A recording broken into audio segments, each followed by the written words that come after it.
21 అవతారాల్ని ఒక్కసారి స్మరిస్తే చాలు. ఈ 21 అవతారాల్ని ఒకసారి వింటే చాలు. వాటి పేర్లు విన్నంత మాత్రం చేత విష్ణు ప్రీతికి పాత్రుడవుతాడు. వేరొక్కసారి జాగ్రత్తగా వినండి. మొట్టమొదట ఆదినారాయణుడు, సనకసనందనాదులు. దాని తర్వాత వచ్చినటువంటిది యజ్ఞవరాహావతారం.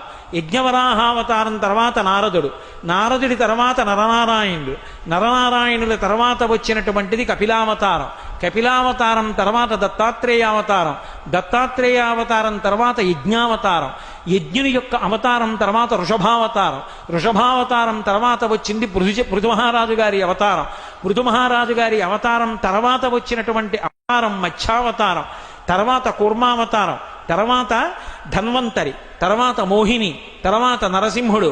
తర్వాత వామనమూర్తి. తర్వాత పరశురాముడు. తర్వాత రాముడు. తర్వాత రామచంద్రమూర్తి. తర్వాత బలరాముడు. బలరాముడి తర్వాత కృష్ణ భగవానుడు. కృష్ణ భగవానుడి తర్వాత ఏకకాలంలో 2 అవతారాలు ఉంటూ ఉండొచ్చు వీటిల్లో. కృష్ణావతారం. కృష్ణావతారం తర్వాత బుద్ధావతారం. బుద్ధావతారం తర్వాత కల్కి అవతారం. మొత్తం 21 అవతారాలు.